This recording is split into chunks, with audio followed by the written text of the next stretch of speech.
Assalamualaikum warahmatullahi wabarakatuh. Saya sedang bersama dengan senior saya, kakak kelas saya di Mesir, Al-Mukarram, Ustadz Dr. Damanhur Abbas.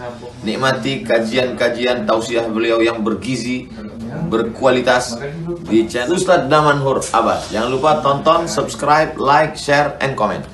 Assalamualaikum warahmatullahi wabarakatuh.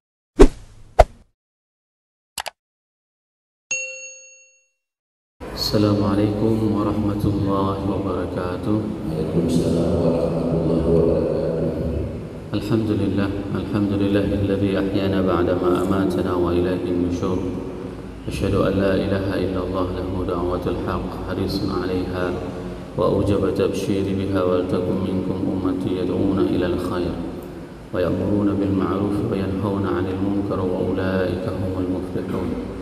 وأشهد أن محمدا عبده ورسوله بلغ الرسالة وأدى الأمانة ونصح الأمة وكشف الغمة حتى أتانا اليقين ليلها كنهارها لا يزيغ عنها إلا هالك.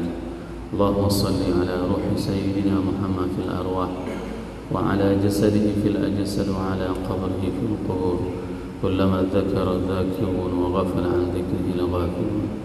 Rabbi shrah li sadri wa yassir li amri wahlul 'uqdatam min lisani yafqahu qawli, amma ba'd. Para asatidzah yang saya muliakan, ayah bunda yang saya cintai, dan bapak ibu jemaah salat subuh yang dirahmati Allah, marilah senantiasa kita panjatkan puji dan syukur kita kepada Allah yang telah memberikan nikmat iman kepada kita sehingga kita dapat melangkahkan kaki kita untuk melaksanakan salat subuh berjamaah, sekaligus kita beriktikaf di rumah Allah yang penuh dengan kemuliaan ini. Semoga subuh ini merupakan awal keberkahan dalam kehidupan kita dalam menjalani aktivitas di pagi hari ini. Salawat dan salam mari sama-sama kita panjatkan kepada junjungan kita Nabi besar Muhammad SAW yang telah membawa umat manusia dari alam jahiliyah ke alam yang penuh dengan ilmu pengetahuan. Semoga kelak kita akan diberikan syafaat oleh baginda Rasulullah SAW dan akan disuguhkan air dari telaga Kautsar dari tangan mulia tersebut. Allahumma amin. InsyaAllah pada subuh yang berbahagia ini kita akan melanjutkan dosa besar yang ke-15, yaitu sombong dan sejenisnya. Allah berfirman di dalam surat Al-Mu'minun ayat 27 yang berbunyi, A'udzubillahi minasyaitonirrajim, Bismillahirrahmanirrahim. Wa qala Musa inni uztu bi rabbi wa rabbikum min kulli mutakabbirin la yu'minu bi yaumil hisab. Sadaqallahul azim. Imam Az-Zahabi menempatkan ayat ini di awal kitab Al-Kabair pada saat membahas tentang sombong, dikarenakan sosok Nabi Musa menghadapi dua orang yang paling sombong di atas muka bumi. Sosok yang pertama itu adalah Fir'aun. Di saat Allah memberikan kekuasaan kepada Fir'aun, maka penguasa yang sombong itu adalah Fir'aun. Innahu tagha, diungkapkan di dalam Al-Quran setiap kesombongan yang apabila diberikan kekuasaan oleh Allah dengan kata-kata tagha. Dan yang kedua, sosok yang dihadapi oleh Nabiullah Musa itu adalah sosok orang kaya yang sombong, yaitu Qarun. Keduanya ini merupakan cuplikan dan gambaran bagi kita yang hidup setelah Nabi Musa. Jangan pernah berputus asa terhadap orang-orang yang sombong pada saat diberikan kekuasaannya, dan jangan pernah berputus asa terhadap orang-orang yang kaya seperti Qarun yang diberikan harta kekayaannya. Allah berfirman, wa qala Musa inni uztu bi rabbi wa rabbikum, dan Musa berkata, inni uztu, sesungguhnya aku berlindung, bi rabbi, kepada Tuhanku, wa rabbikum, dan Tuhan kalian, min kulli mutakabbirin, yang menyombongkan diri, la yu'minu bi yaumil hisab, yang sehingga mereka itu tidak beriman kepada hari hisab. Dari sini kita dapat mengetahui bahwasanya orang-orang yang sombong itu adalah orang-orang yang tidak mempercayai akannya hari hisab. Kalau seandainya mereka pada saat diberikan kekuasaan oleh Allah dan meyakini akan adanya hari hisab, maka mereka tidak akan pernah sombong. Begitu juga pada saat Allah menitipkan harta benda kepada kita, dan orang-orang yang tidak akan pernah berani menyombongkan dirinya, dikarenakan apa? Dikarenakan nanti di hari akhir kita akan dihisab oleh Allah. Ini kuncinya, yaitu pada saat seseorang beriman kepada hari hisab, maka dia tidak akan pernah akan mempunyai sikap sombong. Selanjutnya Imam Al-Zahabi menjelaskan, menyebutkan sebuah ayat di dalam surat An-Nahl yang berbunyi, A'udzubillahi minasyaitonirrajim, Bismillahirrahmanirrahim, Innahu la yuhibbul mutakabbirin. Sesungguhnya Allah tidak menyukai orang-orang yang sombong. Sombong itu bukanlah pakaian kita. Sombong itu bukanlah sikap yang harus kita miliki. Tidak ada satupun makhluk di atas jagat raya ini yang layak untuk sombong. Dikarenakan apa? Pada saat seseorang, katakanlah dia mempunyai kekuasaan, kekuasaan itu mempunyai periode, semua mempunyai masa. Hatta seorang ustadz pun itu punya masa pada saat berceramah. Kalau nggak percaya, saya hanya mempunyai waktu berceramah paling lama kalau subuh itu 30 menit. Setelah itu turun dari tempat ini. Nggak ada ustadz yang nggak turun-turun di sini. Mulai dari subuh dia duduk di sini sampai dengan duha duduk dari sini. Pasti bapak-bapak akan pulang semuanya. Nggak akan mungkin bertahan pada satu tempat. Maka semua orang itu mempunyai kondisinya tersendiri, mempunyai waktunya tersendiri. Jadi tidak ada yang perlu kita sombongkan pada saat Allah menitipkan kepada kita amanah. Nah, kalaupun Allah memberikan kepada kita umur panjang, dan kita sudah menjelaskan, Rasul sendiri yang mengatakan bahwasanya rumus umat Nabi Muhammad mabaina sittin wa sab'in, antara berkisar antara 60 sampai dengan 70. Bagi ayahanda yang sudah lewat dari 70 itu bonus. Dan alangkah lebih sedihnya lagi pada saat mereka diberikan umur bonus, tapi mereka sudah tidak sadar lagi, kembali seperti kekanak-kanakan. Tidak tahu sudah makan, tidak tahu, bahkan anaknya sendiri tidak tahu. Apa sekarang yang perlu kita sombongkan? Toh kita juga tua, toh juga kita mati, toh juga kita akan dimakan oleh cacing. Begitu juga dengan harta. Di dalam sebuah hadis yang dikatakan, yang bersabda Rasulullah SAW menceritakan bahwasanya orang yang sombong itu pada saat dia berjalan di atas muka bumi, maka dia akan ditenggelamkan oleh Allah ke dalam muka bumi. Para mufassirin, para muhaddisin menjelaskan bahwasanya orang yang ditenggelamkan di dalam muka bumi tersebut adalah Qarun sampai dengan hari akhirat. Maka hari ini pada saat kita menemukan harta-harta di dalam bumi, maka kita menamakan itu adalah harta si Qarun. Kenapa? Karena begitu banyaknya hartanya. Dan dia orang yang paling sombong. Kesombongannya itu sungguh luar biasa. Kenapa? Karena dia merekayasa untuk menghalang semua manusia taat kepada Allah dengan hartanya. Dan kondisi kesombongan seperti ini banyak terjadi. Banyak terjadi dan banyak diperlakukan oleh manusia-manusia. Kenapa? Karena orang banyak pada saat diberikan amanah harta oleh Allah, maka dia gunakan harta tersebut untuk menghalangi orang taat kepada Allah. Contoh yang paling banyak pada saat kita menemukan dalam kehidupan kita sehari-hari, orang yang diberikan harta tersebut, dia buat acara-acara sehingga acara tersebut membuat orang-orang itu tidak teringat kepada Allah.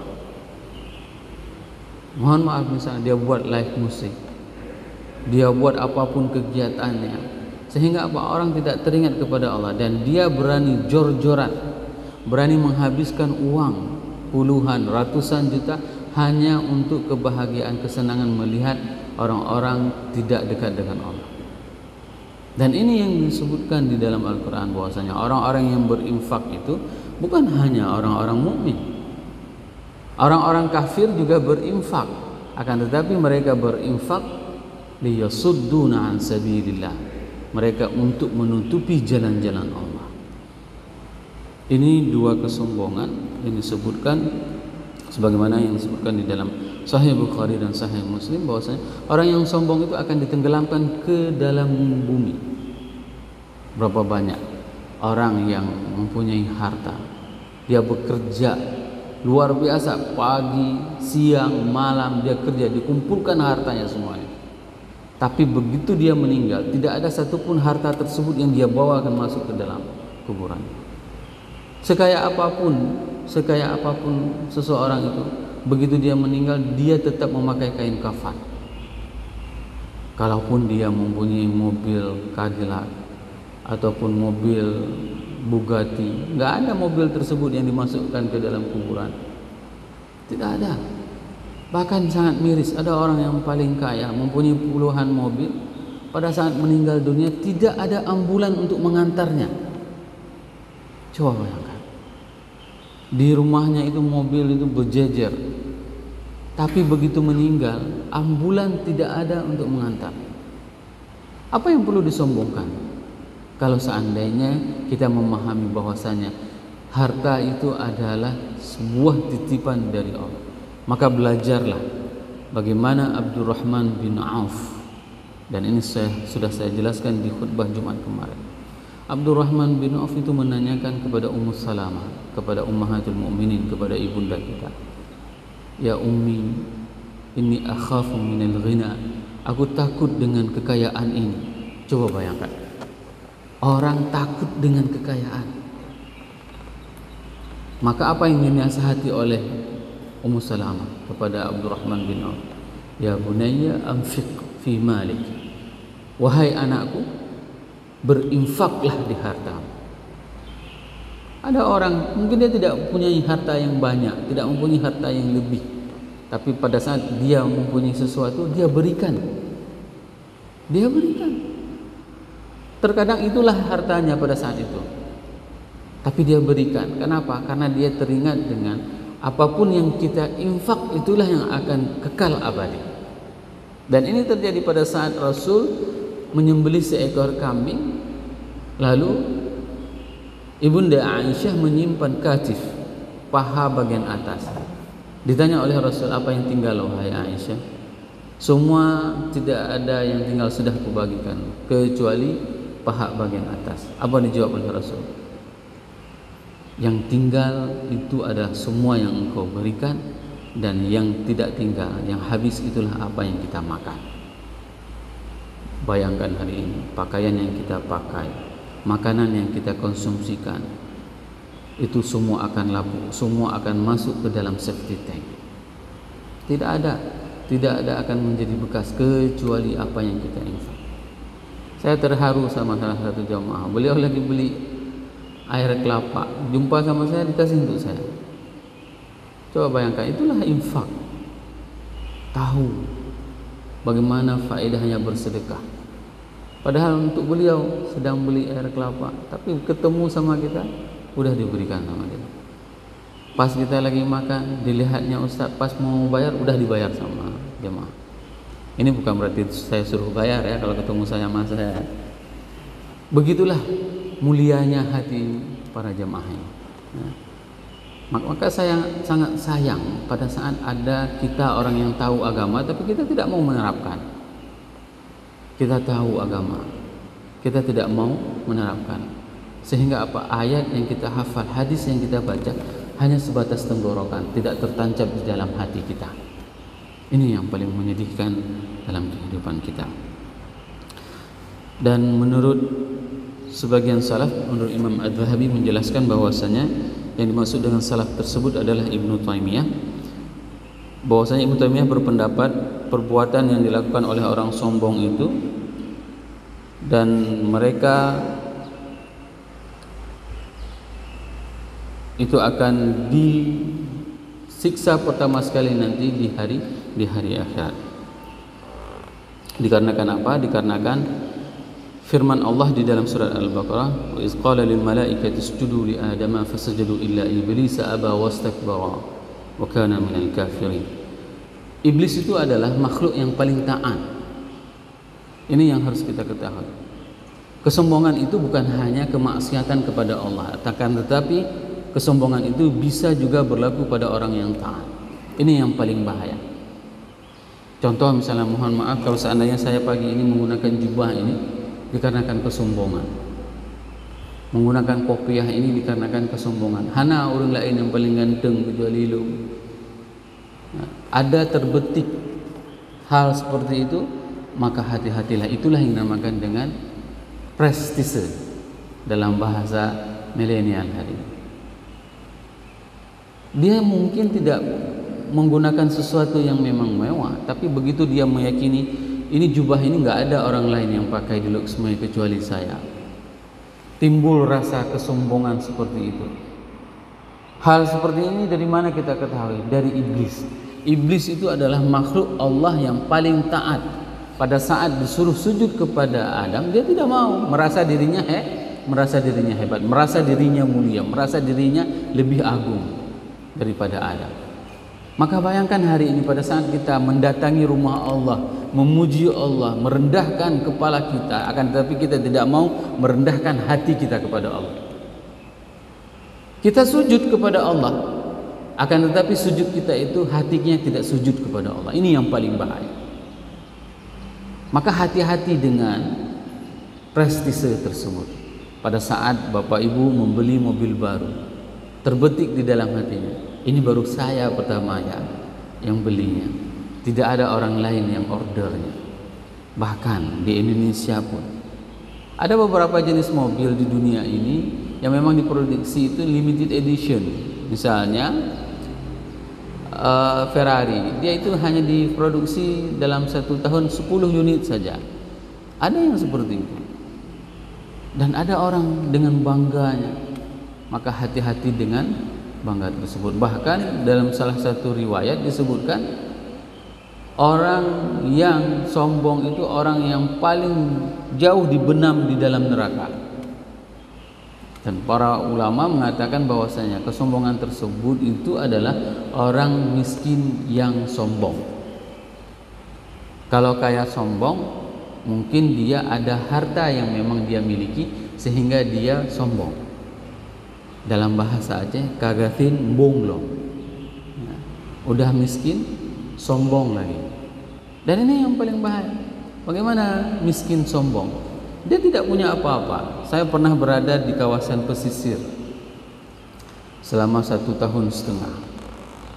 Pada saat saya berada di kawasan pesisir tersebut, orang-orang di pesisir biasanya mereka pergi ke laut selama 4 hari. Setelah berpulang dari laut, maka mereka akan mendapatkan uang biasanya sekitar 1.500.000, 1.700.000.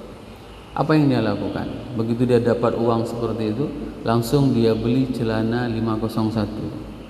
Kalau dia panggilnya, dia bilangnya Liva. Celana Levi's 501. Itu yang udah paling bangga. Rumahnya pas kita lihat itu bubuk reot, tapi pakaiannya Levi's 501. Dan sengaja waktu pakai itu sengaja yang pakai baju ke dalam kasih nampak pantatnya agak kasih naik sedikit waktu jalan. Begitulah dia ingin menunjukkan bagaimana kemewahan kehidupannya. Tapi sayang, inilah perbuatan-perbuatan yang sombong, perilaku konsumen yang sombong terhadap apapun yang mereka miliki.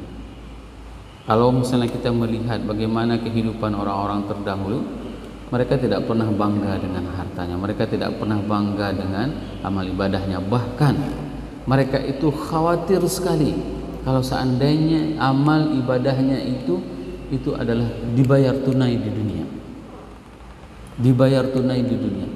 Contoh misalnya pas kita rajin salat, tiba-tiba kita dapat rezeki yang luar biasa. Apakah mereka itu sampai menangis? Apakah ini dibayar tunai amalannya di dunia sehingga nanti di hari akhirat tidak mendapatkan lagi? Inilah kekhawatiran-kekhawatiran yang dirasakan oleh orang-orang terdahulu. Dalam sebuah hadis Rasulullah SAW bersabda, "La yadkhulul jannah ahadun fi qalbihi mithqala dzarratin minal kibr." Tidak akan masuk surga orang yang di dalam hatinya ada sebesar biji sawir. Dzarrah, atom kalau diterjemahkan hari ini, bukan atom bro ya. Bahasa Aceh atom sih namanya. Tapi ini atom yang namanya apa namanya? Paling terkecil, unsur yang paling terkecil. Yang terbayang atom di plastik itu bukan. Ya. Tidak akan masuk surga apabila ada sombong di dalam diri seseorang. Maka tidak perlu disombongkan. Hati-hati dengan kesombongan. Dan ini adalah ranahnya iblis yang paling pandai menggoda kita. Pada saat kita tidak mau salat 5 waktu, ya, mendengarkan tausiah dari ustaz, sehingga apa? Sehingga kita pergi ke masjid 5 waktu. Begitu kita pergi ke masjid 5 waktu, apa dibilang sama iblis? Dibisikkan sama iblis, ya, coba kau lihat kawan kau, ada enggak yang pergi ke masjid seleting kau? Enggak ada, semua asik gelek aja. Kau yang paling alim. Dibisik seperti itu sama iblis. Itulah yang dinamakan dengan sombong. Padahal tidak ada bisa kita menggerakkan satu langkah kaki pun kita ke tempat ini kecuali dikarenakan memang izin dari Allah Subhanahu wa taala.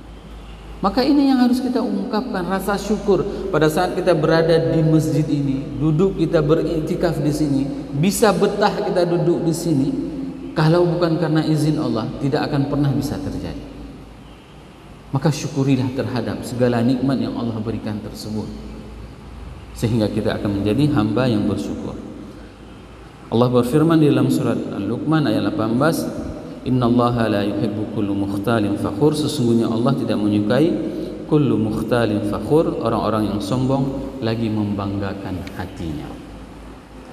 Ini merupakan bagaimana orang sombong lagi membanggakan hatinya. Banyak di antara orang, saya pernah mendengarkan perbincangan antara orang tua. Orang tua menceritakan bagaimana kesuksesan anaknya, apalagi sekarang ada tren anak-anak menghafal Quran. Ya. Katakan, oh, alhamdulillah anak saya sudah khatam 30 juz. Ya. Dia memang luar biasa, kepalanya bagus, begini, begitu, hatinya baik. Hati-hati Bapak Ibu jemaah yang dirahmati Allah. Seseorang itu bisa dititipkan Quran oleh Allah itu karena Allah. Karena Allah. Bukan karena kehebatan anaknya. Dan kita tidak perlu bangga. Yang perlu adalah kita syukuri bahwasanya ada di antara generasi kita yang sudah menghafal Quran, sehingga dia bisa menjadi penerang bagi orang tuanya nanti di hari akhirat. Ini yang harus kita syukuri, bukan dengan berbangga. Maka salah seorang orang tua tersebut pada saat dipuji anaknya, hebat ya Pak ya, anaknya hafal Quran 30 juz. Apa dijawab? Mana ada saya? Saya ini apalah? Nah, bukan namanya apalah ya, bukan Abdullah. Saya ini apalah? Enggak ada apa-apanya. Anak saya bisa hafal Quran tok dikarenakan disayang sama Allah. Buktinya apa? Saya capek saya hafal enggak bisa-bisa. Dia bilang seperti itu. Capek saya hafal Quran, Ustaz. Enggak terhafal. Hafal di awal, tambah lagi, lupa di belakang. Berapa umurnya Pak? Udah 50, wajar. Makanya dari kecil anak-anak itu disuruh hafal Quran. Supaya apa? Begitu dia hafal di awal, ditambah lagi tetap teringat, ditambah lagi tetap teringat. Kalau sudah tua, itu memang susah. Memorinya sudah agak aus, RAM-nya juga udah lemah. Ya. Semuanya sudah tidak sempurna lagi. Bapak Ibu jemaah yang dirahmati Allah, dalam sebuah hadis qudsi Allah berfirman, al-ghulmatu izari wal kibriya'u ridai faman naza'anni fihima alqaituhu finnar. Keagungan adalah pakaianku, kesombongan itu adalah jubahku. Barang siapa yang menarik keduanya dariku, niscaya aku lemparkan dia ke dalam neraka. Ya. Jadi tidak pantas kita sombong dan kita sok angkuh. Ini merupakan di antara hadis ya, yang disebutkan di dalam kitab Imam Az-Zahabi dalam Kabair. Dalam firman Allah, "Wala tusa'ir khaddaka lin-nas wa la tamshi fil ardi maraha innallaha la yuhibbu kulla mukhtalin fakhur." Nah, wala tusa'id khaddaka lin-nas, jangan kamu membongkokkan bahumu. Ini adalah kiasan yang memang itu sering Orang pada saat dia ingin menunjukkan kesombongan biasanya bagaimana tingkah lakunya? Dia masukkan kedua tangannya ke dalam kantong. Setelah itu dia menatap orang lain seperti ini. Jumpa sama orang tidak mau dia salaman, embung, ya, sombong. Kalau enggak orang salaman enggak mau dia masukkan tangannya dulu, lihat dia ke atas. Gimana cara balasnya? Kalau dia sombong, balas dengan kesombongan, karena membalas kesombongan itu adalah sedekah. Begitu dia ada orang seperti itu masuk tangannya ke sakunya, melihat dia ini ke atas, masukin juga lewat di depan dia, kita balas kesombongannya.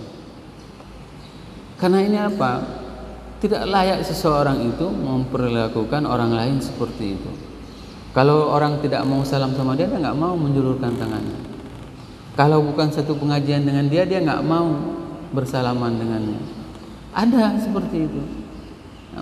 Duduk dia di samping. Ini saya perhatikan, duduk misalnya seperti ini, duduk bertiga. Dia salaman dengan sebelah kanan saja. Kenapa? Karena satu pengajian. Yang sebelah kiri nggak mau salaman. Ya. Bukan karena salaman sebelah kanan sunnah, sebelah kiri bid'ah, bukan. Tapi karena memang teman satu pengajian. Coba bayangkan, bagaimana hati seorang jamaah yang berada di sebelah kirinya. Kenapa dia disalamin, saya nggak disalamin? Nah, maka tidaklah dibenarkan kita itu untuk berlaku sombong. Dan yang terakhir, salasatun la yanzurullahu ilaihim yaumal qiyamah. 3 golongan yang tidak akan menatap Allah di hari akhirat. Wala yuzakkihim, dan dia itu tidak akan pernah berbincang dengan Allah. Walahum adzabun alim, dan tidak pernah dimuliakan oleh Allah. Dan mereka itu dicampakkan ke dalam api neraka. Al-musbilu wal mannanu wal munfiquna sil'atahu bil khalafil kadhib. Ini merupakan 3 golongan yang tidak akan dipandang oleh Allah pada hari akhirat dan tidak disucikan, yaitu orang yang mendapat siksaan yang pedih, orang-orang yang berbuat isbal. Isbal itu apa? Memanjangkan celana. Memanjangkan celana. Ini kan ingin disampaikan dalam hadis ini, memanjangkan celana, buka kurung, sombong, tutup kurung. Bukan dikarenakan memanjangkan celana karena lebih kainnya, tidak ada rasa apapun. Dan ini dinyatakan oleh Abu Bakar. Maka teman-teman belajarlah tentang ilmu yang dinamakan dengan asbabul wurudul hadis. Sebab-sebab terjadinya hadis. Kalau di dalam tafsir asbabun nuzul, sebab turunnya ayat. Tapi kalau di dalam hadis asbabul wurud al hadis. Hadis ini ditanyakan oleh Abu Bakar, apakah saya termasuk dalam isbal wahai Rasulullah? Enggak mungkin kamu wahai Abu Bakar mempunyai rasa sombong pada saat engkau menggunakan pakaian. Kenapa? Dulu orang-orang di masa jahiliyah pada saat mereka menggunakan pakaian, apabila mereka melebihkan pakaiannya, isbal, itu ada sombongnya. Kenapa? Karena pada saat itu orang-orang pada masa krisis, tidak ada pakaian, tidak ada perekonomian tidak baik. Jadi orang-orang yang melebihkan pakaian itu adalah orang-orang kaya dan sombong. Maka hari ini pada saat ada celana kita di bawah mata kaki dan tidak ada rasa sombong, tidak ada masalah. Jangan ditunjuk kawannya masuk neraka, kafir. Jangan. Ya. Jangan berubah status dari manusia menjadi malaikat, panitia surga dan neraka. Ya. Jangan pernah klaim orang lain, jangan pernah menuduh orang lain. Nah, orang yang mengungkit-ungkit kebaikannya sendiri, ini yang paling bahaya. Nah, dan orang yang menjual dagangannya dengan sumpah palsu. 3, siapa saja? Orang yang isbal itu sombong, ya. Yang kedua adalah orang yang mengungkit kebaikannya. Dia kalau nggak saya kampanye nggak akan naik dia di caleg. Dia kalau nggak saya tolong nggak akan masuk dia PNS. Semua diungkit kebaikannya dari A sampai Z. Dan orang yang bersumpah palsu untuk berdagang. Semoga apa yang kita sampaikan ini bermanfaat kepada diri saya dan kepada jemaah semuanya, sehingga kita bisa meningkatkan keimanan dan kecintaan kita kepada Allah Subhanahu wa taala dan kecintaan kita kepada baginda Rasulullah sallallahu alaihi wasallam. Subhanakallahumma wa bihamdik, asyhadu an la ilaha illa anta, astaghfiruka wa atubu ilaik. Assalamualaikum warahmatullahi wabarakatuh.